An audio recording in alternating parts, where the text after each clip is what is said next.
আমাদের শেখ আব্দুর রাজ্জাক বিন ইউসুফ হাফেজাহুল্লাহ তিনি একটা আলোচনাতে একটা জিনিসকে তাগিদ দিতে গিয়ে বলেছিলেন যে মানুষের পেশাব এতটাই ভয়ঙ্কর, যদি একটা ফোঁটা যদি পড়ে যায় তাহলে ওই সালাত আর হবে না যদি পোশাকে পড়ে যায়। উদাহরণস্বরূপ তাগিদ দিতে গিয়ে বলেছে, কোনো ব্যক্তি যদি গাভীর এক বালতি পেশাবের মধ্যে নিজের চাদরটাকে চুবিয়ে নেয় তারপর যে সালাত আদায় করে, সালাত বাতিল হবে না। এই নিয়ে ইউটিউবে দেখছি অনেক রকমের অভিযোগ, এমনকি কাফের শুদ্ধ ফতোয়া চলে এসেছে এর জন্য। তো ভাই একটু আমরা দেখি পীর সাহেব কি বলে। বইটার নাম কি বললাম? আল্লামা সৈয়দ মোহাম্মদ ইসহাক রাহিমাহুল্লাহ রচনা বলি, দ্বিতীয় খণ্ড। এর মধ্যে একটা অধ্যায় আছে আশেকে মাশক বা এক্সকে এলাহি, পৃষ্ঠা নম্বর 35। কি লিখছেন দেখেন, কি লিখছেন, পীরের কাছে কেন বায়াত হবেন আর পীরকে কেমন ভাবে মানতে হবে। শেখ পাশে আছে, আমি দেখিব, যারা জুম করতে চান জুম করে নিতে পারেন। লিখছেন দেখেন, পীর সাহেব কেবলা যখন যে আদেশ করিবেন তাহাতে কোনো প্রকার কিলোকাল, কিলোকাল মানে হচ্ছে আপত্তি, কিলোকাল না করিয়া অর্থাৎ নিরাপত্তিতে তাহা করিতে তাকিবেন, তাকিবেন মানে থাকিবেন। হাফেজ রাহিমাহুল্লাহ তিনি বলেছেন, কি বলেছেন, কামেল পীরের আদেশ পাইলে নাপাক শারাব, শারাব মানে মদ, কি বললাম, কামেল পীরের আদেশ পাইলে নাপাক শারাব দ্বারা যাই নামাজ রাঙিয়ে মানে রঙিল করিয়া তাহাতে নামাজ পড়ো। অর্থাৎ শরীয়তে কামেল পীর সাহেব যদি এমন কোন হুকুম দেন যা প্রকাশ্য শরীয়তের খেলাফ হয়, তবুও তুমি তাহা নিরাপত্তিতে আদায় করিবে, কেননা তিনি রাস্তা সব তৈরি করিয়াছেন, তিনি তাহার উঁচু নিচু অর্থাৎ ভালো মন্দ সব চেনেন, কম বুঝেন ধরুন জাহের ভাবে যদিও তুমি উহা শরীয়তের খেলাফ দেখো, কিন্তু মূলে তা খেলাফ নহে। কিছু বুঝতে পারলেন? বলেন, জোরে বলেন নাউজুবিল্লাহ মিন জালিক। ভাই আব্দুর রাজ্জাক বিন হাফেজাহুল্লাহর উপরে আপত্তি যে তিনি কি বলেছেন, যে গরুর যদি এক বালতি পানি থাকে মানে পেশাব থাকে, নিজের চাদর যদি চুবিয়ে যদি নামাজ আদায় করে, নামাজ এটা নষ্ট হবে না, বরং তিনি এটা মাসালা দেননি, এটা কি করেছিলেন, তাগিদ দিয়েছিলেন। ভাই এই তাগিদ কি আপনাদের কিতাবে নাই? আপনাদের কিতাবে আছে বেহেশতের জওয়াত 6 নম্বর খণ্ড, স্পষ্টভাবে তালাক অধ্যায়ের কাছে এসে আলোচনা করে, সালাত অধ্যায়ের কাছে আলোচনা করতে এসে তিনি লিখছেন, আশরাফ আলী থানভী তিনি বলছেন যে একজন মেয়ে ততক্ষণ পর্যন্ত সালাত আদায় করবে কতক্ষণ দেখছে একটা সন্তান অর্ধেক অলরেডি প্রসাব হয়ে গেছে আর অর্ধেক ভেতরে আছে, এমন সময় যদি আজান পড়ে তো ওই মেয়ের জন্য নামাজ পড়তে হবে, এটা বাধ্য। তো ভাই বলুন তো, এটা কি তিনি বুঝিয়েছেন আসলে যে ওই সময়তে নামাজ পড়তে হবে? জি না, মানে কি বুঝিয়েছেন? তাগিদ। ঠিক আব্দুর রাজ্জাক বিন ইউসুফ হাফেজাহুল্লাহ তিনিও তাগিদ দিয়েছেন যে মানুষের পেশাব এতটাই খারাপ যে এক ফোঁটা যদি পড়ে যায়, আপনি যদি জেনে যান আর সালাত হবে না। এটা উদাহরণ দিয়েছিলেন গরুর পেশাব দিয়ে। ভাই ওটা নিয়ে এত সমালোচনা, কিন্তু পীর সাহেব কি বলছে, এটা ভাই পেশাব না রে ভাই, মদ। কি গোটা মদ, ওটা চাদর নয়। লাইনটা আবার পড়ো। জি আরেকবার পড়ি, দেখেন কি বলছে, কামেল পীরের আদেশ পাইলে নাপাক শারাব দ্বারাও জায়নামাজ রাঙিল করিয়া তাহাতে নামাজ পড়ো। অর্থাৎ শরীয়তে কামিল পীর সাহেব যদি এমন কোন হুকুম দেন যা প্রকাশ্য শরীয়তের খেলাফ, তবুও তুমি তা আপত্তিতে মানে কোনো আপত্তিবিহীন ভাবে তা গ্রহণ করো। কেন? তুমি দেখছো পীর সাহেব কি করছে, এটা বলছে জাহের ভাবে মনে হচ্ছে যে না এটা তো শরীয়তের খেলাফ, কিন্তু ভেতর আসলে খেলাফ না। ভাই বলেন তো, এরকম যদি কেউ বিশ্বাস করে, এরকম পীর বা একে কি করা উচিত? ধরা উচিত কি উচিত নয়? বলেন, ধরা উচিত নয়? আরে ভাই আমরা বলি আগে ধরা উচিত, ধরে একটু আগে যা বলেছি ওটা করাই উচিত। ভাই আমাদের প্রতি অভিযোগ, তার চেয়ে খারাপ কথা লেখা আছে না নেই?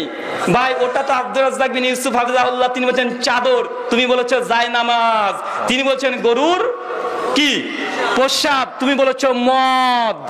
ভাই বলুন তো, চিন্তা করেন তো ভাই, আমাদেরকে বলে, তার জন্য প্রথমে বলেছে তুমি মহারাজ সাধু বলে আজ আমি আজ চোর বটে। ভাই তুমি কাচের ঘরে বাস করে লোহার ঘরে ঢেল ছুড়ো, তোমার কাচের ঘর চূর্ণ বিচূর্ণ হয়ে যাবে। বিশেষ করে মনে রাখবেন, আমাদের আহলুল হাদিস ওলামা যারা আছে, মাশায়েখ যারা আছে, তারা এইসব পাগল ছাগলের কথা জবাব দেয় না মনে করে, তারা ভাবছে তারা বড় হুনু হয়ে গেছে। তারা ভাবছে কি না কি যে আমাদের জবাব দেয় না, যেখানে যাই তারা অভিযোগ করছে আমাদের শাক অভিযোগ দেয় না, তার জন্য তারা ভাবছে কি না কি।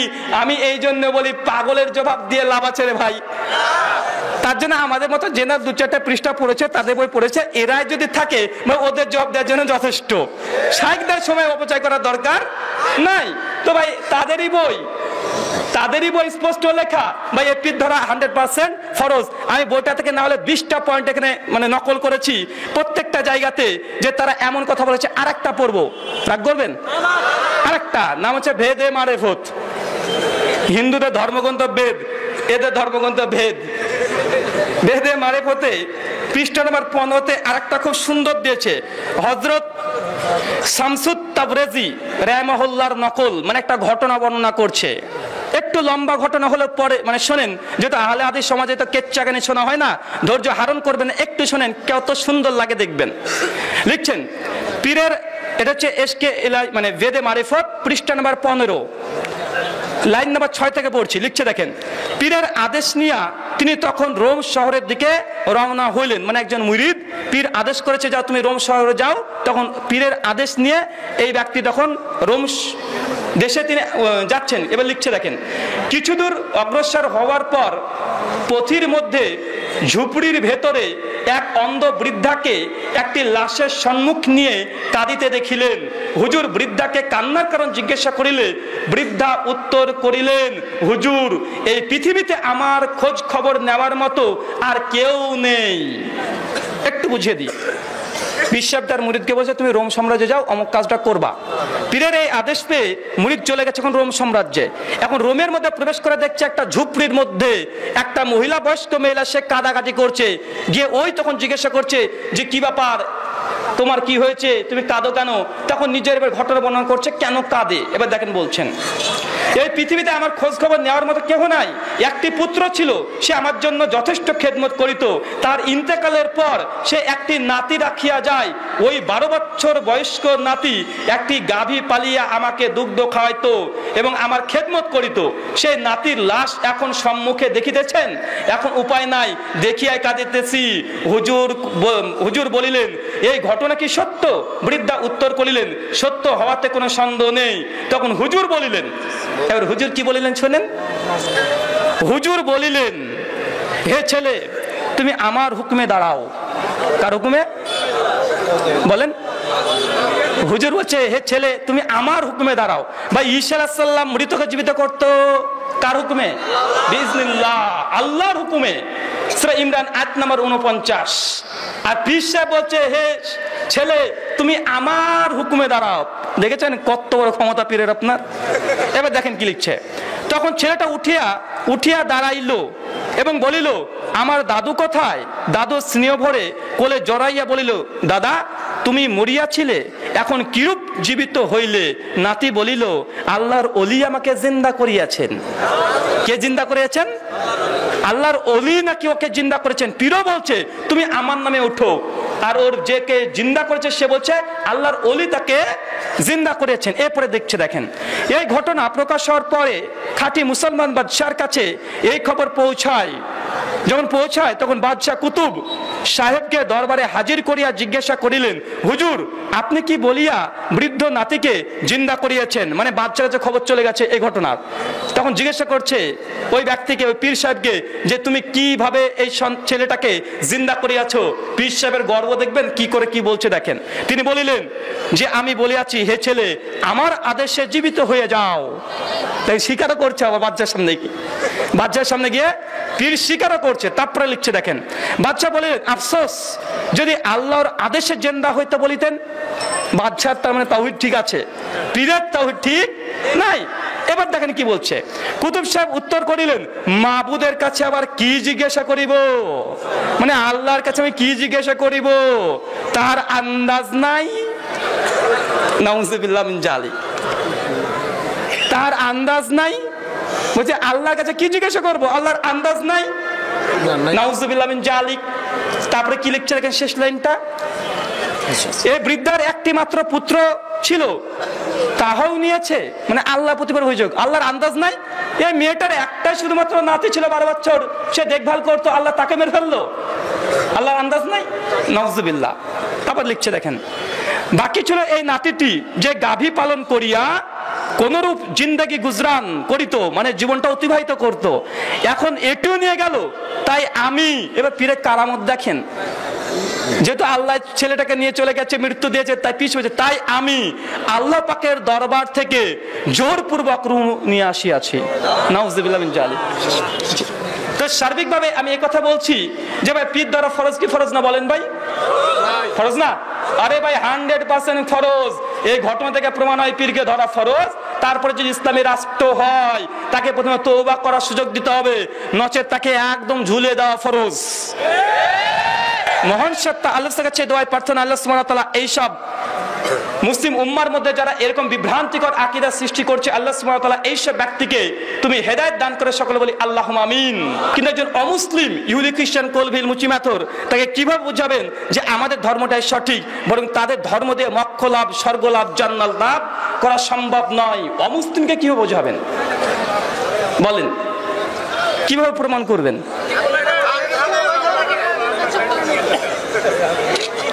এই জন্য বলি যে শুধুমাত্র আমরা প্রত্যেকটা মানুষ যারা আছি, যে যে মতবাদে বিশ্বাস করে, যে ব্যক্তি যে মতবাদে বিশ্বাস করুক না কেন, সেই ব্যক্তি সেই মতবাদকে মনে করে শ্রেষ্ঠ।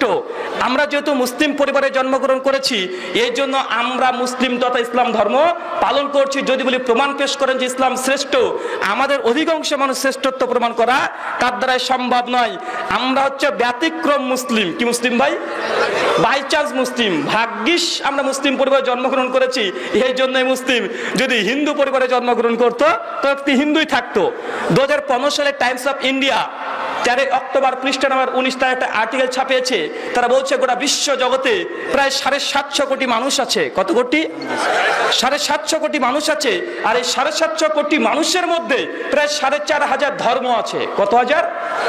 4,500 ধর্ম। আমরা কটা ধর্মের নাম জানি?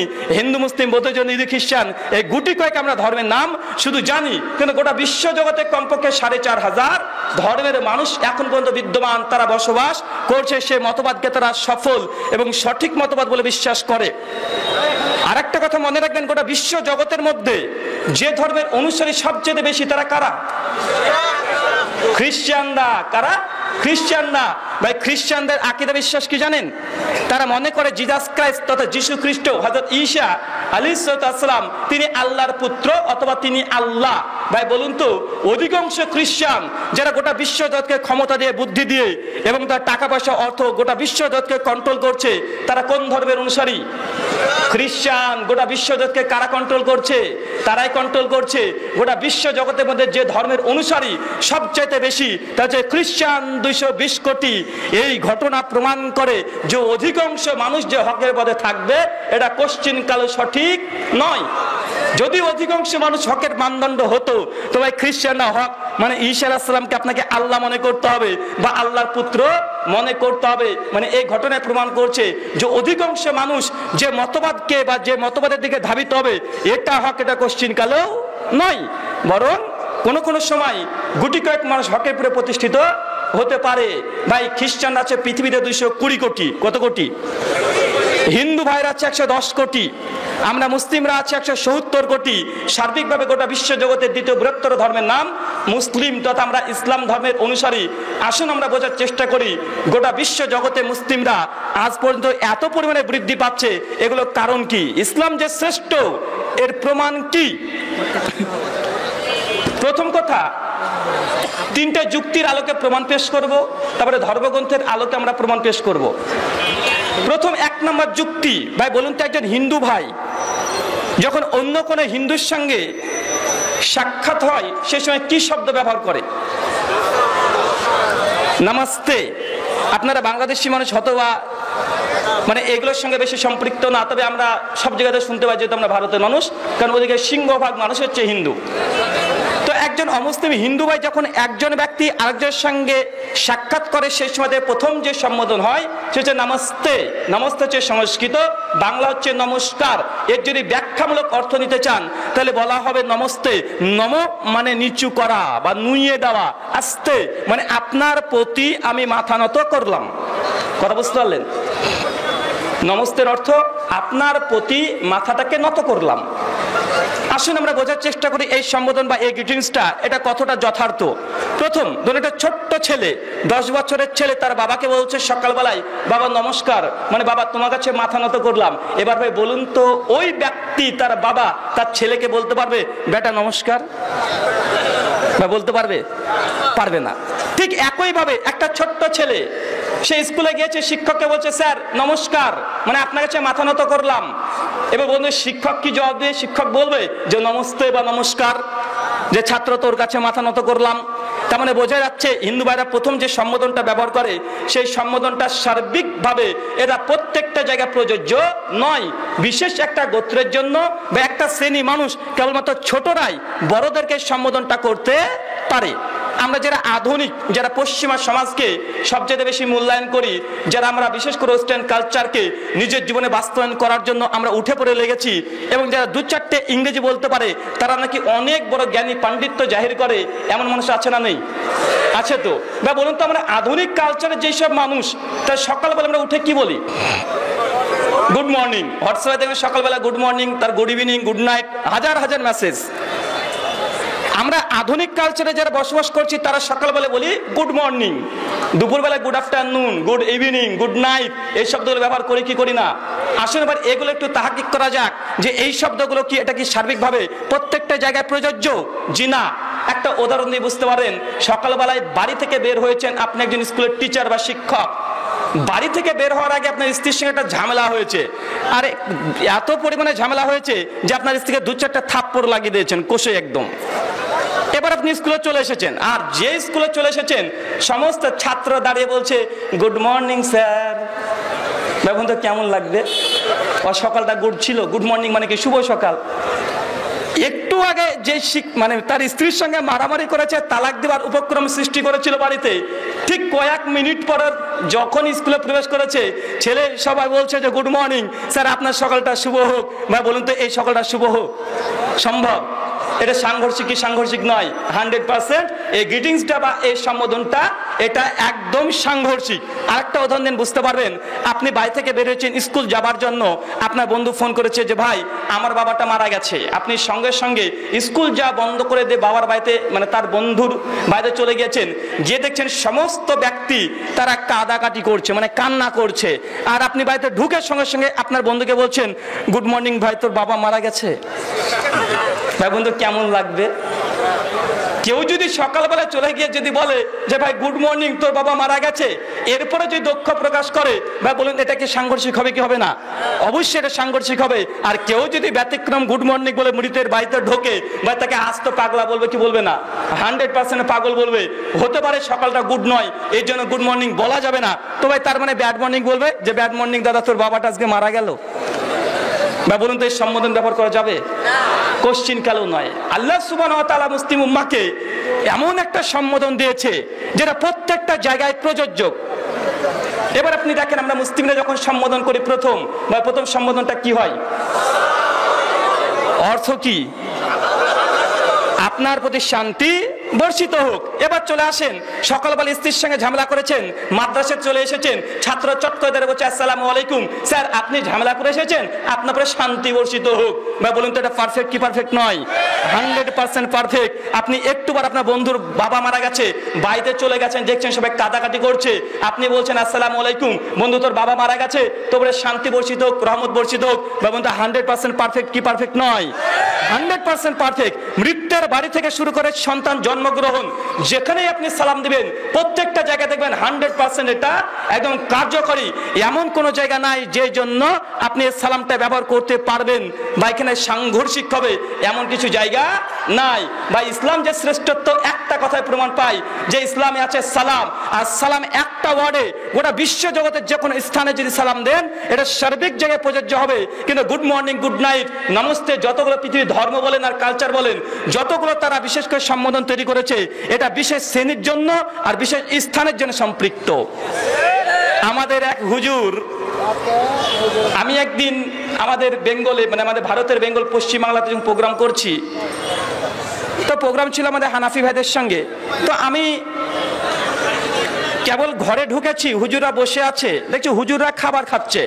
আমি গিয়ে তখন বলছি আসসালামু আলাইকুম, আর হুজুর দেখছি কোনো উত্তর দেয় না। বলছি কি ব্যাপার, উত্তর দেয় না কেন?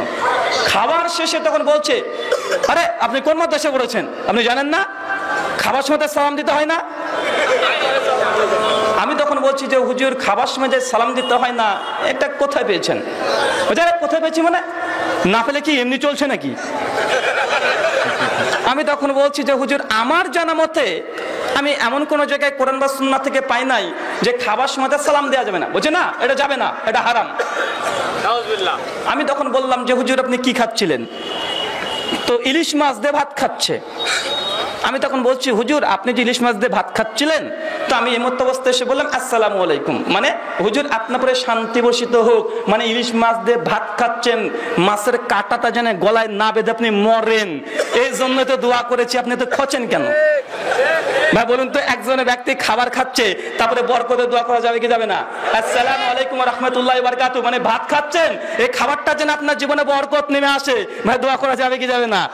উনি তখন বলছেন তুমি উল্টা পাল্টা বকো কেন? আজ হুজুর তাহলে এক কাজ করেন, এবার যদি আপনার সঙ্গে কোনদিন দেখা হয়, যদি খাবার খান, তো আমি বলবো আল্লাহ এরপর যেন গজব বর্ষণ করেন। যদি আপনার জন্য দোয়া করা যাবে না, তো গজবের দোয়া করে দিয়ে যায়। তো যাই হোক, সালাম দিতে হবে না এমন কোন জায়গায় কোরআন সুন্নাহ থেকে প্রমাণিত নয়। শুধু একটা জায়গায়, সুনান ইবনে মাজাহ 224 নম্বর হাদিস, একজন ব্যক্তিকে দেখছেন পেশাব ফিরছে বা পায়খানা ফিরতে বসেছে, স্পষ্ট দেখতে পাচ্ছেন, এমতো অবস্থাতে সে ব্যক্তিকে সালাম দিতে হয় না। ভুলক্রমে কেউ যদি দিয়ে দেয়, তো যে পেশাব পায়খানা ফিরছে সে উত্তর মানে সেই সময়তে দেবে না, যখন কার্যক্রম শেষ হবে তারপর সে উত্তর রিটার্ন করবে। বোঝা গেল সমস্ত জায়গাতে সালাম দিবেন। ভাই বলুন তো, এই সালাম এটা কি প্রমাণ বহন করে না ইসলামের শ্রেষ্ঠত্ব? যে ইসলাম এমন একটি সালাম দিয়েছে গোটা বিশ্ব জগতের মানুষের জন্য, গোটা বিশ্ব জগতে এমন কোনো জায়গা নেই যেখানে সালাম শব্দটা দিলে সাংঘর্ষিক হয়, এমন কোনো জায়গা নেই। আরেকটা উদাহরণ দিয়ে বুঝতে পারবেন যে ইসলামের শ্রেষ্ঠত্ব। এখন যদি আমি প্রশ্ন করি যে ভাই বলুন তো, কোন ধর্মের অনুসারীরা জান্নাতে যাবে বা স্বর্গে যে প্রবেশ করবে? একজন হিন্দু, একজন খ্রিস্টান, একজন বৌদ্ধ, একজন মুসলিমকে নিয়ে আসলাম, কোন ধর্মটা সঠিক আপনি প্রমাণ করবেন কিভাবে? দুটো যুক্তি দেব। প্রথম যুক্তি, কোন খ্রিস্টান ভাই যদি প্রশ্ন করে বা ওরা দাবি করে যে তারা জান্নাতে যাবে বা স্বর্গে যাবে, তবে প্রথম প্রশ্ন তাদের কাছে আমাদের এটা থাকবে, ভাই বলুন তো খ্রিস্টান ধর্ম এটা সূচনা কতদিন আগে? ভাই আজকে কত খ্রিস্টাব্দ চলছে বলেন তো ভাই? 2019 কেন বলি জানেন? মানে যীশু খ্রিস্ট যেই দিন জন্মগ্রহণ করেছিলেন সেই দিন থেকে খ্রিস্টাব্দ গণনা শুরু হয়েছে। তার মানে বোঝা গেল খ্রিস্ট ধর্মটি এটা পৃথিবীতে আবির্ভাব হয়েছে প্রায় 2019 বছর পূর্বে। তার মানে বোঝা গেল 2019 বছর পরে আগেই যদি খ্রিস্ট ধর্মটার সূচনা হয়, বা বলুন তো 2019 বছর পূর্বে পৃথিবীতে মানুষ ছিল কি ছিল না? তাদের জান্নাত যাবে কি যাবে না? তারা কোন পদ্ধতিতে জান্নাত যাবে?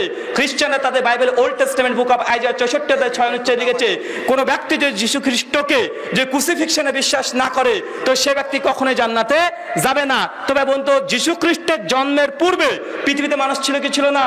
তো তারা জান্নাত যাবে কি যাবে না? তাদের জান্নাতের রাস্তা কোনটা? মানে বোঝা গেল খ্রিস্টান ধর্ম এটা সৃষ্টি হয়েছে 2000 বছর পূর্বে।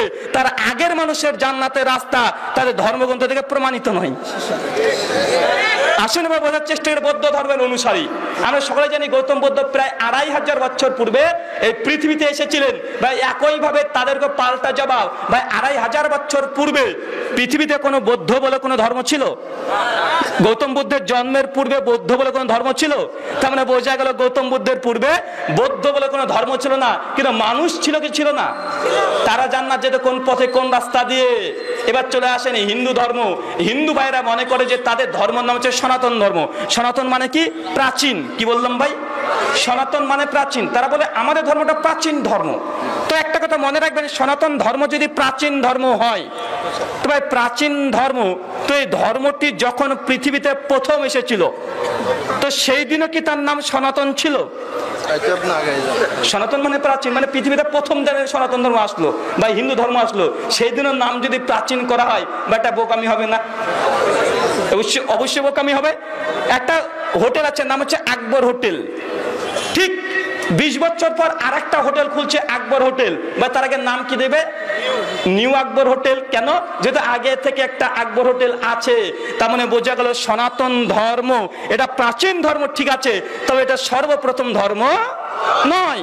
এটা প্রাচীন ধর্ম হতে পারে, তবে সর্বপ্রথম ধর্ম নয়। আরেকটা জবাব ভাই বলুন তো, হিন্দু ধর্ম এটাকে গোটা বিশ্ববাসীর জন্য? জি না, হিন্দু ধর্মটা শুধু ভারতবর্ষের মানুষের জন্য। কাদের জন্য? হিন্দু ধর্মটি শুধুমাত্র ভারতবর্ষের মানুষের জন্য। এটা একটা স্থান ভিত্তিক একটা ধর্ম। কেন? এনসাইক্লোপিডিয়া খুলবেন 6 নম্বর খণ্ড 699 পৃষ্ঠা, তারা পরিষ্কারভাবে বলছে যে হিন্দু এই শব্দটি প্রথম ব্যবহার করে ইংরেজরা। পণ্ডিত জওহরলাল নেহরু তার ডিসকভারি অফ ইন্ডিয়া পৃষ্ঠা 74 এবং 75 তিনি বলছেন 1830 খ্রিস্টাব্দে ইংরেজরা প্রথম যারা অগ্নি পূজা মূর্তি পূজা করত তাদেরকে সম্বোধন করেছিল কি বলে? হিন্দু নামে। আমি জলগি হাই স্কুলে যখন পড়তাম ক্লাস 7 এর বই পৃষ্ঠা নম্বর 22 আমাদেরকে শেখানো হয়েছে হিন্দু তাদেরকে বলা হয় যারা সিন্ধু নদের অববাহিকায় বাস করে, তাদেরকে বলা হয় হিন্দু। তার মানে বোঝা গেল এই হিন্দু ধর্মটি একটা স্থান ভিত্তিক, এটা ভৌগোলিক একটা ধর্ম। এবার আসেন ধর্মগ্রন্থের প্রমাণ। হিন্দুবাদ একটা ধর্ম আছে, ধর্মগ্রন্থ আছে যার নাম শ্রীমদ্ ভাগবত গীতা। নাম শুনেছেন? আমার গাড়িতে আছে, যদি মিথ্যা বা ভুল বলি, যদি কেউ প্রমাণ চান ইনশাআল্লাহ দেখানো হবে। শ্রীমদ্ ভাগবত গীতা অধ্যায় নম্বর 4 শ্লোক নম্বর 7 আর 8 দুটো মন্ত্র স্পষ্টভাবে বলছে যে স্পষ্টভাবে হিন্দু ধর্মটি গোটা বিশ্ব জগতের মানুষের জন্য নয়। প্রমাণ মন্ত্র, यदा यदा हि धर्मस्य ज्ञानाति भावति भारत अभ्युत्थानं धर्मस्य तदे आत्मानं सृजाम्यहं परित्राणाय साधूनां विनाशाय दुष्कृतं धर्म संस्थापनाय सम्भावयामि युगे युगे। यदा यदा हि धर्मस्य, যখন ধর্মের মধ্যে অধর্ম নেমে আসে, জ্ঞানাতি ভাবাতি ভারত। কোথায়? যখন ধর্মের মধ্যে অধর্ম নেমে আসে, মানুষ পাপ অন্যায় অত্যাচার সীমা লঙ্ঘন করে, কোথায়? জ্ঞানাতি ভাবাতি ভারত, এই ভারতের মধ্যে। তখন কি করে? অভ্যুত্থানম ধর্মস্যে, সেই সময় ঈশ্বর তাদের আত্মা নাম সৃজাম্যহম, তাদের মানে উসিবাক ওই সময় আত্মা নাম ঈশ্বর একজন ব্যক্তিকে পাঠায়। সৃজামি মানে সৃষ্টি করা বা প্রেম করা সংস্কৃততে। অহম মানে আমি ঈশ্বর, তখন নিজেই আসি অথবা অবতারকে প্রেরণ করি। কেন? পরিত্রাণায় সাধুনাং, ভালো মানুষকে রক্ষা করতে, বিনাশায় দুষ্কৃতম, আর খারাপ মানুষকে ধ্বংস করতে, ধর্ম সংস্থাপনায়, আর ধর্মকে যথাযথ প্রতিষ্ঠিত করতে, সম্ভাবয়ামি যুগে যুগে, ঈশ্বর প্রত্যেক যুগে তিনি পৃথিবীতে আসেন বা অবতার পাঠায়। ভাই কোথায়? ভারতে। মানে বোঝা যাচ্ছে এই মন্ত্রের আলোকে যদি ভারতবর্ষে কোনো অন্যায় অত্যাচার সুদ ঘুষ জেনা ব্যভিচার মানুষ যদি নষ্ট হয়ে যায় তো ঈশ্বর ভারতবর্ষে আসবে। যদি বাংলাদেশের মানুষ যদি খারাপ হয়ে যায়, শত্রু যদি বেড়ে যায়, অসুর স্বভাবের খারাপ মানুষ যদি বৃদ্ধি পায়, হিন্দু ধর্মের ঈশ্বর বাংলাদেশে আসবে না। যদি আমেরিকাতে হয় তবু আসবে না। কেন? জ্ঞানাতি ভাবাতি ভারত, এই ভারতের মধ্যে যখন অধর্ম নেমে আসে তখন ঈশ্বর আসে। তবে বলুন তো এই ধর্মকে সর্বজনীন ধর্ম বলা যাবে? সার্বিকভাবে গোটা বিশ্ব জগতের ধর্ম বলা হবে? জি না। কিন্তু পবিত্র কোরআন সূরা বাকারার মধ্যে 885 আল্লাহ সুবহানাহু ওয়া তাআলা বলছে হুদাল লিন-নাস, সমগ্র মানুষ জাতির জন্য আল্লাহ সুবহানাহু ওয়া তাআলা এই পবিত্র কোরআনকে অবতীর্ণ করা হয়েছে। সূরা আম্বিয়া আয়াত নম্বর 7, সূরা সাবা আয়াত নম্বর 28 আল্লাহ সুবহানাহু ওয়া তাআলা বিশ্ব নবীকে গোটা বিশ্ব জগতের জন্য তিনি রহমত স্বরূপ প্রেরণ করেছে কি করেন নাই? এবার ভাই বলুন তো গোটা বিশ্ব জগতের ধর্ম এবং শ্রেষ্ঠ ধর্মত্বের দিক থেকে যদি আপনি অনুসন্ধান করেন, মাত্র খ্রিস্টান ধর্ম এসেছে 2000 বছর আগে, বৌদ্ধ ধর্ম এসেছে 2500 বছর আগে, হিন্দু ধর্মটা শুধু ভারতবর্ষের মানুষের জন্য, ইসলাম কি শুধুমাত্র ভারতবর্ষের মানুষের জন্য, বাংলাদেশের জন্য, সৌদি আরবের জন্য? জি না, গোটা বিশ্ব জগতের জন্য ইসলাম। আর ইসলামের বয়স কত? কবে এসেছে? যেদিন নবী আদম আলাইহিস সালাম পৃথিবীতে আসেন সেই দিন থেকে ইসলামের সূচনা। তিনি প্রথম এসেছেন আর বিশ্ব নবী মুহাম্মদ সাল্লাল্লাহু আলাইহি সাল্লামের মাধ্যমে ইসলাম খতম, মানে ইসলামের ওহির দরজা বন্ধ করে দিয়েছেন, মানে কমপ্লিট করে দিয়েছেন। অনেক হিন্দু ভাই মনে করে যে ইসলাম এসেছে মাত্র 1400 বছর আগে। কেন? কারণ বিশ্ব নবী মুহাম্মদ সাল্লাল্লাহু আলাইহি সাল্লাম 1400 বছর পূর্বে এসেছে। ভাইটা তাদের ভুল ধারণা। ইসলাম বিশ্ব নবী নিয়ে আসেন নেই, ইসলাম কে এসেছে? আদম আলাইহিস সালাম। বিশ্বনবী কমপ্লিট করেছে, মানে আদম আলাইহিস সালাম এসে তিনি একটা এই জমিনে একটা পুতা কেটেছিলেন ঘর তৈরি করার জন্য, তিনি দুটো ঈদ গেঁথেছেন। মূসা এসেছেন, আরো দুটো গেঁথেছেন। ইব্রাহিম এসেছেন, আরো গেঁথেছেন। এবং 1,24,000 প্রায় নবী রাসূল এসে তারা আস্তে আস্তে গাঁথতে গাঁথতে গাঁথতে চলে এসেছে। 7খানা বাকি ছিল, বিশ্বনবী এসে করে দিয়েছেন। কথা বুঝতে পারেননি? তার মানে কি বলবেন যে বিশ্বনবী মানে শুধুমাত্র ওই ব্যক্তি, যে শেষ ব্যক্তি যে ছাদ করেছে, সে এই ঘরটাকে নির্মাণ করেছে? জি না, বরং যতজন এখানে খাটুনি দিয়েছে তাহলে প্রত্যেকের নাম হবে কি হবে না? অবশ্যই হবে। তো ইসলাম হচ্ছে এমন একটি ধর্ম যেটা আদম আলাইহিস সালামের সূচনা বিশ্বনবীর মাধ্যমে খতম হয়েছে। ইসলাম 1400 বছর আগে এসেছে, এই কথা শয়তানও বিশ্বাস করে না। করে নাকি ভাই? শয়তান বিশ্বাস করবে কেন? ও তো জানে যে ইসলাম কখন সূচনা হয়েছে। ভাই এটা তো আমাদের দাবি যে ইসলাম এসেছে নবী আদমের মাধ্যমে। আসুন বোঝার চেষ্টা করে এই কথা। হিন্দু ভাইরা বিশ্বাস করে কেন? হিন্দুবাদের ধর্মগ্রন্থের নাম হচ্ছে ভবিষ্য প্রাণ, প্রতিশেখ পর্ব 4 মন্ত্র 18 আর 19 দুটো মন্ত্রে পরিষ্কারভাবে বলা হচ্ছে আদমানা হাওয়ানা রূপবতী ম্লেচ্ছা। বিষ্ণু, ভগবান বিষ্ণু প্রথম যে মানুষকে সৃষ্টি করেছিলেন তার নাম হচ্ছে আদম। নাম কি? আর তার স্ত্রী হাব্বাবতী বা হাব্বাবতী কে বলেন? পৃথিবীর প্রথম মানুষের নাম কি? আদম, আর তার স্ত্রী হাব্বাবতী ম্লেচ্ছা। আর আদম আর হাওয়া ছিল ম্লেচ্ছা। ম্লেচ্ছা একটা সংস্কৃত ওয়ার্ড। এখন হিন্দু ভাইদেরকে জিজ্ঞাসা করবেন, দাদা বলুন তো ম্লেচ্ছা মানে কি? কোনো মুসলিমকে বলতে চাইবে না। কেন? কারণ ম্লেচ্ছ মানে হচ্ছে কি জানেন ভাই? তাদের একটা সংস্কৃত ইংরেজি একটা ডিকশনারি আছে, নাম হচ্ছে অমরকোষ, সবচেয়ে বিশ্ববিখ্যাত একটা ডিকশনারি। যেন আরবির উপরে লিসানুল আরব আছে, তো হিন্দুদের সংস্কৃত ডিকশনারি জানার জন্য এই অমরকোষ পড়বেন 678 নম্বর পৃষ্ঠা। তারা ম্লেচ্ছ শব্দের ওখানে ব্যাখ্যা করতে গিয়ে লিখেছে ম্লেচ্ছ মানে অপবিত্র খারাপ মানুষ। মূলত মুসলিমদেরকে বোঝানো হয়। ম্লেচ্ছ শব্দ দিয়ে কাকে বোঝানো হয়? মুসলিমদেরকে বোঝানো হয়। তো এই ঘটনা বা এই মন্ত্র প্রমাণ করছে যে আদম আর হাওয়া তারা ছিল ম্লেচ্ছ, মানে কি ছিল? মুসলিম। তো ভাই বলুন তো পৃথিবীর প্রথম মানুষ আদম আলাইহিস সালাম, এটা হিন্দু ভাইদের ধর্মগ্রন্থে স্পষ্টভাবে প্রমাণিত। আর ইসলাম এসেছে এটা 1400 বছর পূর্বে এমনটি নয়, বরং ইসলাম এসেছে সৃষ্টির প্রথম দিন থেকে 100% ভাবে প্রমাণিত। যদি স্বর্গ বা জান্নাত যাওয়ার রাস্তা হয় তো এটা ইসলাম ছাড়া অন্য কোনো ধর্ম হওয়া সম্ভব নয়। এই দুটো উদাহরণই যথেষ্ট ইসলামের শ্রেষ্ঠত্বের জন্য। উদাহরণ নাম্বার 3, একটা বই আছে দ্য 100। বইটাতে একটা ঘটনা আছে। জীবনী নম্বর 67-তে একজন ব্রিটিশ, তিনি ইসলাম কবুল করেছেন। তাকে জানতে হচ্ছে যে আপনি ইসলাম কবুল করেছেন কেন? উনি তখন বলছেন যে দাদা আমি ইসলাম কবুল করেছি বড় কোনো কারণে নয়, মাত্র একটা কারণে।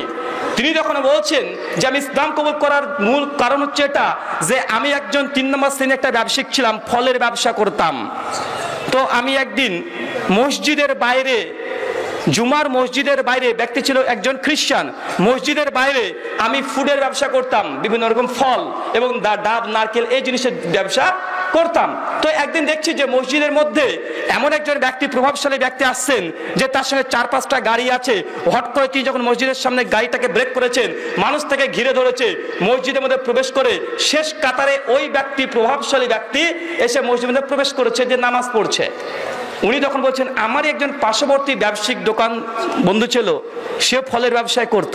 একটু পর দেখছি যে ওই সঙ্গে সঙ্গে চলে গেল মসজিদে অজু করে, যে দাঁড়ালো ওই প্রভাবশালী ব্যক্তি যার পেছনে 4খানা গাড়ি ছিল, 4খানা সিকিউরিটি গার্ড ছিল, ওর পেছনে নাই, ওর পাশে দাঁড়িয়ে পড়লো। আর নামাজ যখন শুরু করলো দেখছি কাদের সঙ্গে কাঁধ আর পায়ের সঙ্গে পা লাগিয়ে দাঁড়িয়ে তারা নামাজ পড়ছে। উনি বলছেন আমি আশ্চর্য হয়ে গেলাম যে আমার মতো একজন ফল ব্যবসায়িক সাধারণ মানুষ, সে এমন একজন প্রভাবশালী ব্যক্তির পাশে গিয়ে কাদের সঙ্গে কাঁধ পায়ের সঙ্গে পা লাগিয়ে সে সালাত আদায় করছে, নামাজ আদায় করছে। এটা আবার কি ধর্ম হতে পারে? কেন? পৃথিবীতে যতগুলো ধর্ম আছে দেখবেন অনেক ধর্মের অনুসারী আছে, তাদেরকে মসজিদে মন্দিরে প্রবেশ করতে দেওয়া হয় না। আছে না নেই? আমাদের ভারতের রাজস্থানে চলে যাবেন, এখন পর্যন্ত অনেক হিন্দু যারা নিম্ন শ্রেণীর আছে, যারা শূদ্র, তাদেরকে তাদের মন্দিরে উঠতে দেওয়া হয় না। এমনকি যদি কোনো ভালো টিউবওয়েল থাকে এখন স্পর্শ করতে দেওয়া হয় না, বরং মন্দিরে উঠলে হত্যা পর্যন্ত করা হয়। আমাদের ইন্ডিয়াতে অনেকগুলো রিপোর্ট হচ্ছে, হিন্দুস্তান টাইমে অনেকগুলো, অসংখ্য। তো উনি যখন বলছেন কেমন একটা ধর্ম যে সাধারণ একটা মানুষ সেই এত বড় একটা প্রভাবশালী ব্যক্তির কাঁধের সঙ্গে কাঁধ পায়ের সঙ্গে পা লাগিয়ে দিলেন, উনি যখন বলছেন তখন আমার আগ্রহ হয় এই ধর্মটাকে জানতে। তো আমার ওই বন্ধুই সাহায্য করেছিল, আমাকে একটা কোরআন দিয়েছিল। দীর্ঘ 28 দিন কোরআনকে পড়াশোনা করার পরে তিনি দেখেছেন যে ইসলাম ধর্মের চেয়ে শ্রেষ্ঠ ধর্ম আর কিছুই নেই। তিনি বিশ্বনবীর একটা সুন্নাতকে আমল করতে দেখে, আর কেউ রাগ করবেন না,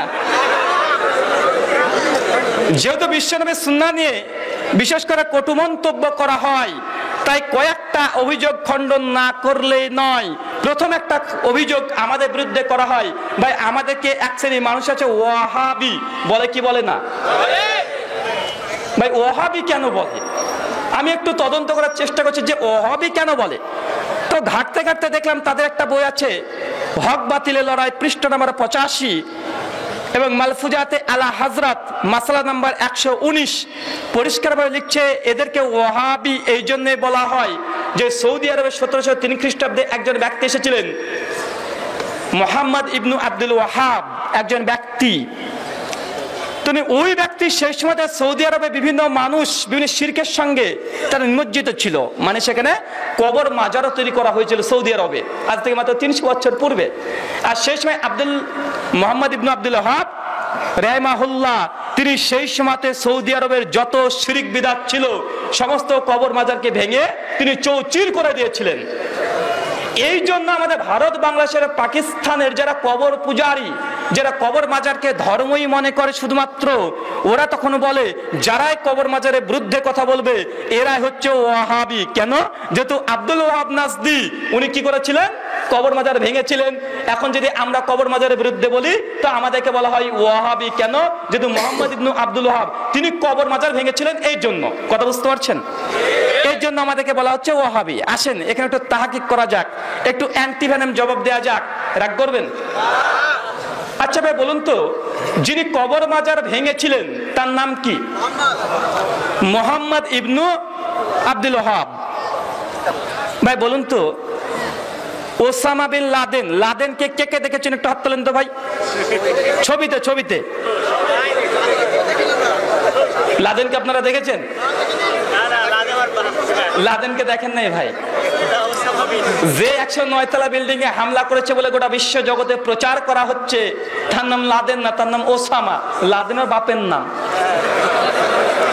আর একটু বোঝা বুঝতে পারবেন, আব্দুর রাজ্জাক বিন ইউসুফ। ভাই বলুন তো, ইউসুফ তাকে কেউ দেখেছেন আপনাদের মধ্যে? ইউসুফ কে? বাবা। আব্দুর রাজ্জাক কে? যে বক্তৃতা দেয়। তো মুহাম্মদ ইবনু আব্দুল ওয়াহাব, তো ওয়াহাব কে? বাপ। মুহাম্মদ কে? ছেলে। কবর মাজার ভেঙেছে কে? মুহাম্মদ। তো ভাই যারা কবর মাজার ভেঙেছে তিনার নাম হচ্ছে মুহাম্মদ। তো এখন এটাই হওয়া বাঞ্ছনীয়, যারা কবর মাজার ভাঙবে বা কবর মাজারের বিরুদ্ধে কথা বলবে তাদেরকে কি নামে ডাকা উচিত? মুহাম্মদ বা মুহাম্মাদি। হুজুর আরবিটুক বুঝতে পারে নাই, ওয়াহাবি কিভাবে রে ভাই? ভাই এটা ভুল কি ভুল নাই বলেন তো ভাই? যদি কাজের সঙ্গে সম্পৃক্ত করে যদি নাম অঙ্কন করা হয় তো আমাদের নাম হওয়া উচিত ছিল কি? মুহাম্মাদি। কারণ যিনি মুহাম্মদ তিনি কবর মাজার ভেঙেছেন। আরো আশ্চর্য হয়ে যাবেন একটু পর, কেন জানেন? মোহাম্মদ ইবনু আব্দুল ওয়াহাব জীবনীতে তারা লিখেছে যে মোহাম্মদ ইবনু আব্দুল ওয়াহাব মানে এই মোহাম্মদ এমন একজন ব্যক্তি ছিলেন যে তিনি শিরক বিদআতের বিরুদ্ধে কথা তো বলতেন, কবর মাজারও ভেঙেছিলেন।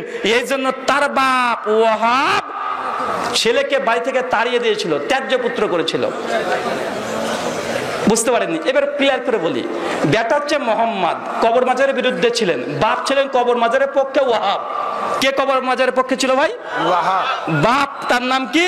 ওয়াহাব। তো ভারত, বাংলাদেশ, পাকিস্তানে এখন যারা কবর মাজারের পক্ষে মানে তাদেরকে কি বলা উচিত?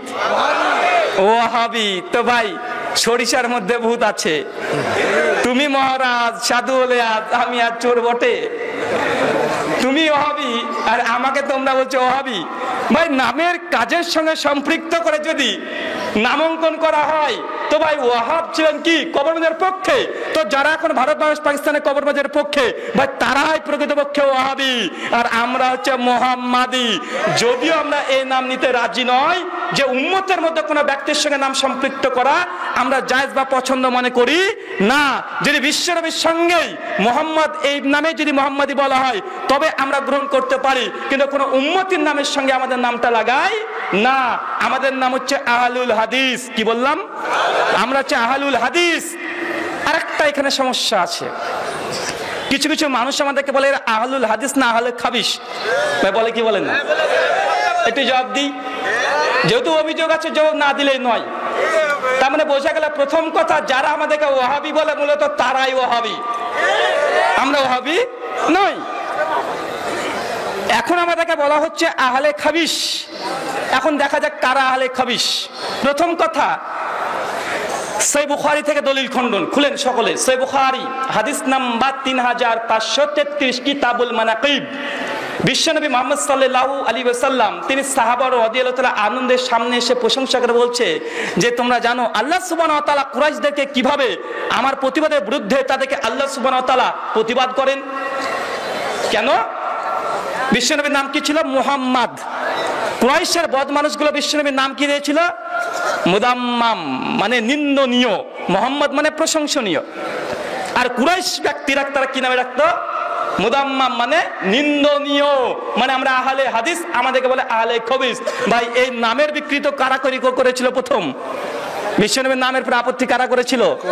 কুরাইশের বদ মানুষগুলো, ওইসব কুফফার, ওরা করেছিল।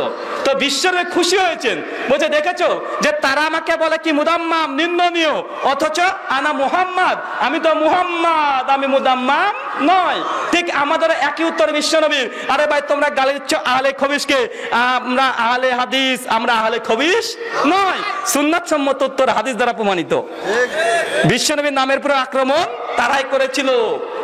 আর আল্লাহ রাসূল জবাব দিয়েছিল যারা আহলে মানে যারা মুদাম্মাম তারপরে আল্লাহর মানে গজব বর্ষণ হবে, কিন্তু আমি তো মুদাম্মাম নই, আমি তো মুহাম্মদ। তো যারা আহলে খবিস তাদের উপরে রাগ বর্ষণ হবে, তাদের উপরে লানত, কিন্তু আমরা তো আহলুল হাদিস, আমাদের উপরে কোনো আপত্তি নেই। আরেকটা সমস্যা আছে এখানে, যে আমরা আহলে হাদিস পরিচয় দিই, এ পরিচয় দেওয়া উচিত নয়। আমাদের নাম হওয়া উচিত ছিল মুসলিম, বাঁচে না নেই। আর এই ক্যান্সারটা আবার আমাদের মধ্যেই, ঘরের মধ্যেই সাপ। আচ্ছা ভাই, আপনাদের মধ্যে কেউ আছেন যারা মনে করেন যে আহলে হাদিস পরিচয় দেওয়াটা উচিত নয়, জায়েজ নয়, বরং মুসলিম নামে ডাকতে হবে? যেমন কোরআন সূরা হাজ আয়াত নম্বর 78, সূরা ইমরান আয়াত নম্বর 64, সূরা ইমরান আয়াত নম্বর 102, সূরা হামিম সাজদা আয়াত নম্বর 34, বিভিন্ন জায়গাতে আল্লাহ সুবহানাহু ওয়া তাআলা বলেছেন। কেউ কি এই মজলিসে আছেন যারা মনে করেন আহলে হাদিস পরিচয় দেওয়া উচিত নয়, বরং মুসলিম নামেই শুধুমাত্র ডাকতে হবে, অন্য কোনো নামে ডাকা যাবে না? কেউ আছেন? থাকলে একটু হাত তোলেন ভাই। আচ্ছা ভাই দাঁড়ান। আচ্ছা আপনি বলেন, জোরে জোরে বলেন।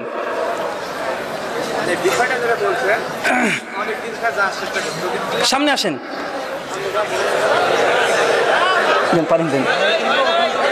আচ্ছা মাইক আছে নাকি ভাই? মাইক আছে, মাইক আছে, দেন তো মাইকটা। জানার আগ্রহ, জানতে হবে সবাই শুনবে। বলো। আচ্ছা ওইখানে থাকুক, মাইকটার কাছে পৌঁছায় দেন। দেন মাইক দেন।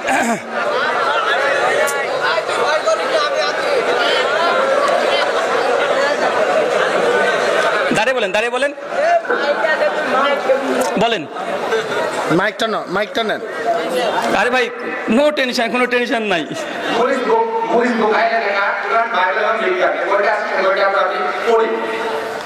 আপনি যেটা বললেন যে মুসলিম, শুধু মুসলিম হিসেবে পরিচয় দেওয়া, খ্রিস্টানরা অনেক ভাবে কপটিক, তারপরে বিভিন্ন নামে পরিচয় দেয়, দু তিনটা ভাগে। মানে কেউ বলে জানার খ্রিস্টান এখন হবে, সেজন্য আমি বিষয়টা জানার জন্য মানে বিভিন্ন ভাগে উপভাগে মুসলমান এখন বিভক্ত, যেটা সব থেকে বড় সমস্যার কারণ আমার মনে হচ্ছে। ভাই আমি একটা কথা বলি, আমি প্রশ্ন কি করেছি বুঝতে পেরেছেন? আমি প্রশ্ন করেছি এটা যে আমাদের আহলে হাদিস এই পরিচয় দেওয়া উচিত নয়, বরং আমাদেরকে ডাকা উচিত শুধু মুসলিম নামে। এটা কি বিশ্বাস করেন যে আহলে হাদিস পরিচয় দেওয়া যাবে না, আল্লাহ যেহেতু মুসলিম? আচ্ছা তাহলে আপনার সঙ্গে আমার কোনো আপত্তি নাই, তাহলে আপনি বুঝতে পারেন। ঠিক আছে, প্রশ্ন নয়, এ বিষয়ে যে শুধুমাত্র যারা মনে করেন যে আহলে হাদিস পরিচয় দেওয়া যাবে না, মুসলিম পরিচয় দিতে হবে, এই ব্যক্তিকে চাইছে, কেউ আছেন? আমি এই বিষয়ে বলবো। আচ্ছা বলেন, জোরে বলেন, আসতে হবে না, ওখান থেকে বলেন। আমি বলতে চাচ্ছি যে আহলে হাদিস আমার কাছে যতটুকু জানি, আহলে হাদিস বলে জানি না। মুসলিম এই কারণে তাকে পরিচয় দিতে হবে মুসলিম। বলেন, আপনি বলেন। যেটা বলছিলাম যে আমি আহলে হাদিস বলে জানি না, এটা আসলে কি? মুসলিম অর্থ জানি যে শান্তির ধর্ম, ওর জন্য আমাদের এটা বলা উচিত। ঠিক আছে ভাই, প্রথম কথা হচ্ছে এটা, প্রথম কথা হচ্ছে এটা ভাই, আপনাদের মধ্যে এই ভাই আপনি দাঁড়ান তো, দাঁড়ান, এই যে 5 লেখা, A5 বুকে, হ্যাঁ আপনি ওঠেন, ওঠেন ভাই, আপনার নাম কি? মোহাম্মদ মুক্তার আলী। তো আমার প্রশ্ন হচ্ছে এটা ভাই, এই ব্যক্তির নাম কি? মোহাম্মদ মুক্তার আলী। ভাই আল্লাহ সুবহানাহু ওয়া তাআলা আমাদের নাম কি রেখেছেন? আপনাদের প্রত্যেকের একটা ব্যক্তিগত নাম আছে না নেই? তো আল্লাহ রাখলো, আপনার আল্লাহ সুবহানাহু ওয়া তাআলা একটা নাম রেখেই দিয়েছেন। আল্লাহ বলছে বিয়ান্না মুসলিমুন, বলো তোমরা সাক্ষী দেখো আমরা মুসলিম। সূরা ইমরান আয়াত নম্বর 64। আপনার বাপের নামের নাম রেখার দরকার কি বলেন?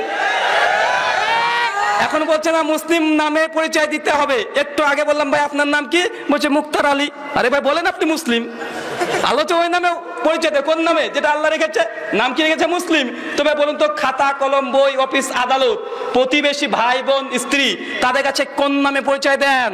বাপের নামে দেওয়া নাম না আল্লাহর দেওয়া নামে? তো আপনি যে বলছেন না মুসলিমই বলতে হবে, আহলে হাদিস বলা যাবে না, তো আপনার এই নাম রেখেছে কে? কে রেখেছে ভাই? প্রথম কথা মনে রাখবেন যে এটা সম্পূর্ণ বিভ্রান্তিকর ধারণা যে আমাদেরকে শুধু মুসলিমই বলতে হবে, আহলে হাদিস বলা জায়েজ নয়। ভাই আপনি যার বুখারী না পড়লে আপনি একজন আলেম হতে পারবেন না। যার বুখারী না পড়লে আপনি একজন আলেম হওয়া তো সম্ভব নয়, আমল করা সম্ভব নয়, সত্যিকার একজন মুসলিম হওয়া সম্ভব নয়। সেই বুখারী রাহিমাহুল্লাহ যদি আহলুল হাদিস এই শব্দ ব্যবহার করে, আপনি আবার কিডা? বুঝেন নাই? সুনান তিরমিজি কিতাবুল ফিতান হাদিস নম্বর 2192, হাদিস নম্বর 2229, দুইবার হাদিসটা এসেছে। একবার সাওবান রাদিয়াল্লাহু তাআলা আনহু থাকবে, আর একবার মুআবিয়া ইবনে কুরাতা তার পিতার সাথে হাদিস বর্ণনা করছে। হাদিসের অংশ এমন, ইদা ফাসাদু আল শাম ফালা খায়রা ফিকুম লা তাজালু তায়ফাতুন মিন উম্মতি মানসুরিন লা ইয়াজুরুহুম মান খাযালাহুম হাত্তা তাকুম সাআত। ক্বালা মুহাম্মদ ইবনে ইসমাঈলা ক্বালা আলী ইবনুল মাদিনী হুম আসহাবুল হাদিস। ভাই কি আছে? সুনান তিরমিজি হাদিস নাম্বার 2192 আছে হুম আসহাবুল হাদিস, আর সুনান তিরমিজি হাদিস নাম্বার 2229 আছে হুম আহলুল হাদিস। বলছেন কেন? আলী ইবনুল মাদিনী রাহিমাহুল্লাহ জন্ম 166, মৃত্যু 234 হিজরি। বা ইমাম বুখারীর উস্তাদ বলছে আহলুল হাদিস পরিচয় দিতে হবে, আর আপনি বলছেন দেয়া যাবে না। আবার এক শ্রেণীর মানুষ বলছে আহলে হাদিস নাকি ইংরেজের জামানায় পয়দা। তো ইমাম তিরমিজি কি ইংরেজের দালাল ছিল নাকি? আহলে হাদিস শব্দ নিয়ে আসলেন তার বইয়ে, বুঝতে পারেননি ভাই? ইমাম বুখারী রাহিমাহুল্লাহ তিনি একই কথা বলেছেন, এই হাদিস লা তাজালু তায়ফাতুন মিন উম্মতি, আমার এই উম্মতের মধ্যে একটা হকপন্থী জামাত থাকবে। লা তাজালু, এই দলটা ধারাবাহিকভাবে থাকবে, মানে আল্লাহ রাসূলের জামানায় থাকবে, সাহাবীদের জামানায় থাকবে, তাবের জামানায় থাকবে, তারপরের জামানায় থাকবে, ধারাবাহিকভাবে থাকবে। কোনটা? তায়ফাতুন, একটা দল। তায়ফা এক বচন না বহু বচন? আল্লাহ রাসূল বলছেন তায়ফা একটা দল থাকবে হকের উপরে, আমরা বলছি 4টে দল থাকবে। মিন উম্মতি, আমার এই উম্মতের মধ্যে থেকে। সেই মুসলিম কিতাবুল ইমারাত হাদিস নাম্বার 5059 হচ্ছে আলাল হক, তারা হকের উপরে প্রতিষ্ঠিত থাকবে। সুনান তিরমিজি 2192 যুক্ত হয়েছে মানসুরিন, আল্লাহ সুবহানাহু ওয়া তাআলা এই দলটাকে সহযোগিতা করবে।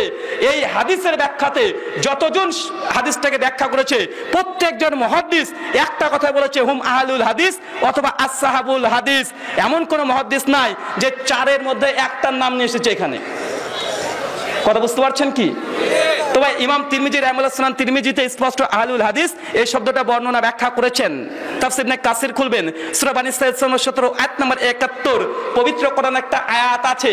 এই আয়াতের ব্যাখ্যা করতে গিয়ে ফেরকায়ে বেরলভীর যিনি একজন ইমাম আহমেদ রেজা খান বেরলভী, 1856 জন্ম, 1921 মৃত্যু, তার তাফসীর নাম কানজুল ঈমান। তার ব্যাখ্যা লিখেছে তারই প্রধান খলিফা আহমেদ ইয়ার খান নাইমি। এই আয়াতের ব্যাখ্যা করতে গিয়ে লিখেছে যে ইয়াউমা নাদউ কুল্লা উনাসিন বিইমামিহিম, কিয়ামতের মাঠে প্রত্যেকটা মানুষকে তার ইমামের সঙ্গে তোলা হবে। তারা ব্যাখ্যা করছে আমরা হানাফি, ইমাম আবু হানিফার পেছনে উঠবো, যারা শাফি ইমাম শাফির পেছনে উঠবে। তোমরা লা মাযহাবী, তোমাদের ইমাম নাই, তোমরা কার পেছনে উঠবা? এটার ব্যাখ্যায় লিখছে যে তোমরা তো লা মাযহাবী, তোমাদের ইমাম নাই, তোমরা কার পেছনে উঠবা? আমি তো বলি 1856 খ্রিস্টাব্দ, বা বলুন তো কোন সময় এটা?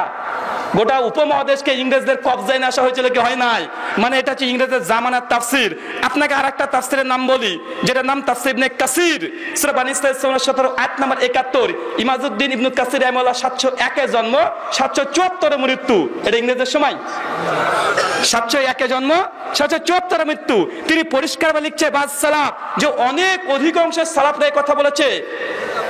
এই আয়াতের ব্যাখ্যা করতে গিয়ে শারফি আসহাবিল হাদিস, এই আয়াতে আল্লাহ সুবহানাহু ওয়া তাআলা আহলে হাদিসের ফজিলতকে বর্ণনা করেছে। কেন? লিআন্না ইমাম নবী সাল্লাল্লাহু আলাইহি সাল্লাম, কেন এই পৃথিবীতে আহলে হাদিসদের কোন ইমাম নেই, শুধুমাত্র একজন ব্যতীত, তার নাম মুহাম্মদ সাল্লাল্লাহু আলাইহি সাল্লাম।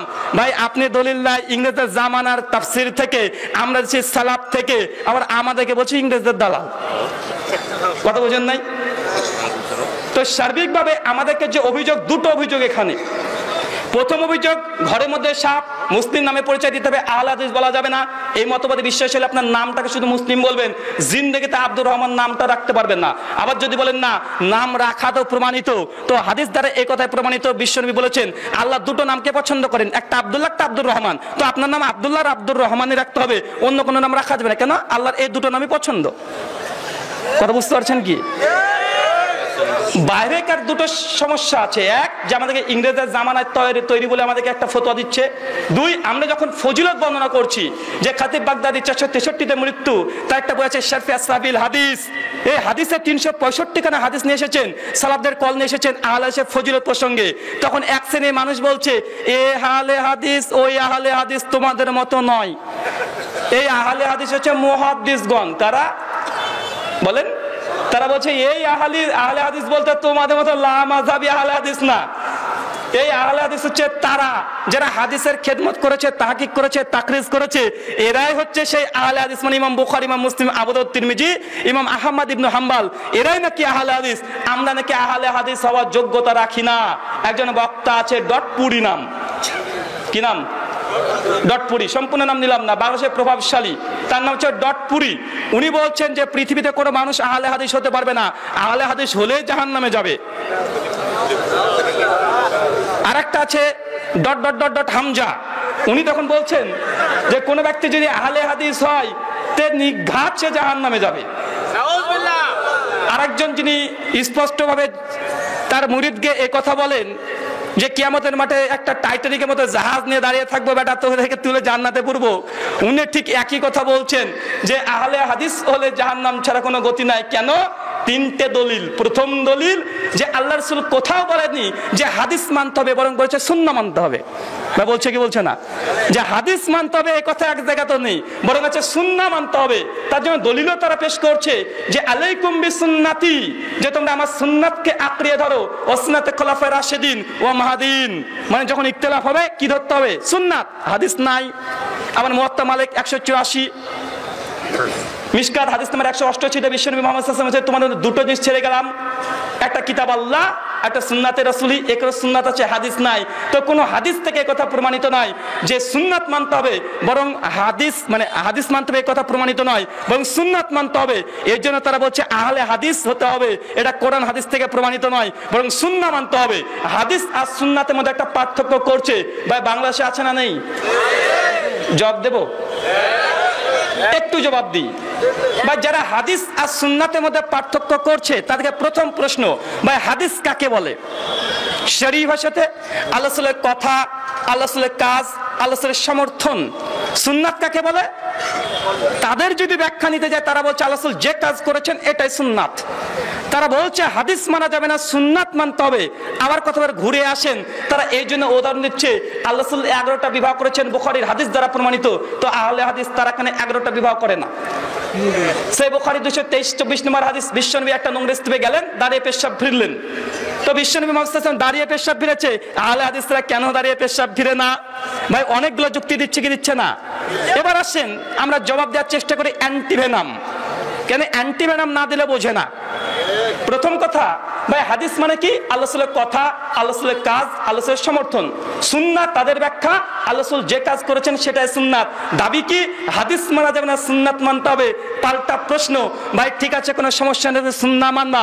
সুন্নাত কি? আল্লাহ রাসূল যে কাজ করেছেন সেটাই সুন্নাত। তো আল্লাহ রাসূল 11টা বিভাগ করেছে, তোমরা আগে করো। বুঝাতে পারিনি? আল্লাহ রাসূলের কাজটা সুন্নাত কি সুন্নাত না রে ভাই? তারা বলে সুন্নাত মানতে হবে। তো ভাই আল্লাহ রাসূল 11টা বিভাগ করেছে, তোমরাই করো, তারপরে আমরা দেখছি। আল্লাহ রাসূল দাঁড়িয়ে পেশাব ফিরেছে, এটা করবো তো? করবো না? তো আল্লাহ রাসূল যে কাজ করেছেন এটাই সুন্নাত। তো বেটা তুমি দাঁড়িয়ে পেশাব ফিরো, তারপরে আমরা দেখছি। তো তারা যতগুলো অভিযোগ করছে হাদিস নিয়ে এসে, সবগুলো উল্টে ওদের ঘাড়ে চাপিয়ে দেন, সবগুলো চলে যাবে। হুজুর বোঝে নাই যে কোন দিকে তিনি দলিল দিতে গিয়ে কোন দিকে চলে এসেছে, বাদ দেন। তারপরে কয়েকটা অ্যান্টিভেনাম আরো জবাব, হাদিস মানা যাবে না, সুন্নাত মানতে হবে। তো সুন্নাত মানার দাবিদার হলে 11টা বিভাগ তোমাদেরকে করতে হবে। 2 নম্বর জবাব, হাদিস যদি মানা না যায়, সুন্নাত যদি শুধু মানতে হয়, ভাই বলেন তো কবরের আযাব যে বর্ণনাগুলো এসেছে এগুলো হাদিস না সুন্নাত? জাহান্নামের বর্ণনা যেগুলো আছে এগুলো হাদিস না সুন্নাত? কিয়ামতের মাঠে কি অবস্থা হবে এগুলো হাদিস না সুন্নাত? ভাই বলুন তো, যে বেটা বলছে হাদিস মানা যাবে না, সুন্নাত মানতে হবে, তো কেমন বাপের বেটা এই বর্ণনাগুলোকে অস্বীকার করেই দেখো। তোমার মুসলিম বা ইসলাম থাকে কিনা আমরা তাই দেখছি। হাদিস মানা যাবে, সুন্নাত মানতে হবে। তো কবরের আযাব যেগুলো এসেছে এটা সুন্নাত না, রাসূলের কথা। রাসূল শেষে বলেছে, ভাই বলুন তো আবু বকর রাদিয়াল্লাহু তাআলা আনহু তিনি যে ইসলাম কবুল করেছেন হাদিসের উপরে ভিত্তি করে না সুন্নাতের উপরে ভিত্তি করে? হাদিসের উপরে ভিত্তি করে। মেরাজে গিয়েছিলেন আল্লাহ রাসূল, ফিরে আসছেন, সবাই বলছে মুহাম্মদ তো পাগল হয়ে গেছে। আবু বকর বলছে কি হয়েছে? এই ঘটনা হয়েছে। আবু বকর রাদিয়াল্লাহু তাআলা বলছে এই কথা কে বলেছে? মুহাম্মদ সাল্লাল্লাহু আলাইহি ওয়াসাল্লাম বলেছেন। সঙ্গে সঙ্গে আমি সাক্ষ্য দিচ্ছি যে না, বিষ্ণু বলেছেন, মানে এটা 100% সঠিক কথা। তো মূলত আবু বকর রাদিয়াল্লাহু তাআলা আনহু ঈমান এনেছে কিসের ভিত্তিতে? রাসূলের হাদিস কথাটা বিশ্বাস করে এসে বলেছে যে আমি গিয়েছিলাম মেরাজে, এটা এসেছি। সে বুখারী 349 নম্বর হাদিস দেখেন, স্পষ্টভাবে প্রমাণিত যে আবু বকর রাদিয়াল্লাহু তাআলা আনহু তিনিও কিন্তু ঈমান এনেছিলেন, মুসলিম হয়েছিলেন কিসের উপরে ভিত্তি করে? হাদিসের উপরে ভিত্তি করে। খাদিজা রাদিয়াল্লাহু তাআলা আনহা তিনি ইসলাম তথা ঈমান এসেছে হাদিসের উপরে ভিত্তি করে না সুন্নাতের উপরে ভিত্তি করে? হাদিসের উপরে ভিত্তি করে এসে বলছে এই ঘটনা ঘটেছে, আর আম্মা জান সঙ্গে সঙ্গে সেই কথা বিশ্বাস করেছে। বিশ্বনবীর কথা হচ্ছে হাদিস, তার মানে বোঝা গেল হাদিস মানা যাবে না, সুন্নাত মানতে হবে। এটা গোড়াপন্থী মূর্খ ছাড়া কে বলতে পারে না। আর 2 নম্বর, ওপেন স্পষ্ট হয়ে কথা বলি যে ভাই হাদিস আর সুন্নাতের মধ্যে পার্থক্য করেছে যারা, এটা ইংরেজরা ভারতবর্ষে তথা উপমহাদেশে প্রবেশ করার আগে একটা সালাফ থেকে দেখান কোন কিতাব থেকে যে তারা কেউ বলেছে হাদিস আর সুন্নাতের মধ্যে পার্থক্য আছে? কেউ বলেনি। বরং এটা ইংরেজের জামানায় তৈরি করা বুঝ, এটা আগের বুঝ নয়। ভাই বলুন তো, সুনান আবু দাউদ একটা হাদিসের গ্রন্থ না? সুনান তিরমিজি একটা হাদিসের গ্রন্থ না? কিতাবুস সুনানের উপরে কমপক্ষে 12খানা হাদিসের গ্রন্থ আছে। তার ইমাম আহমেদ ইবনে হাম্বলের সন্তানের একটা আছে কিতাবুস সুনান। তো ভাই বলুন তো, সুনান আবু দাউদ এখানে হাদিস আছে না সুন্নাত আছে? সুনান আবু দাউদ, তিরমিজি দেখুন সুনান। তো ভাই বলুন তো, হাদিস আর সুন্নাতের মধ্যে যদি পার্থক্য থাকতো তো সুন্নাত কি শুধুমাত্র ইমাম আবু দাউদ সংকলন করেছে না হাদিসের সংকলন করেছে? হাদিসের সংকলন করেছে। তার মানে মুহাদ্দিসগণ যে কথা বুঝে নাই তুমি সেগুলো বুঝে নিয়েছো, বড় পণ্ডিত তুমি। তারা বুঝলো না হাদিস আর সুন্নাতের মধ্যে পার্থক্য আছে, ইনারা বুঝে নিলেন যে হাদিস আর সুন্নাতের মধ্যে পার্থক্য আছে।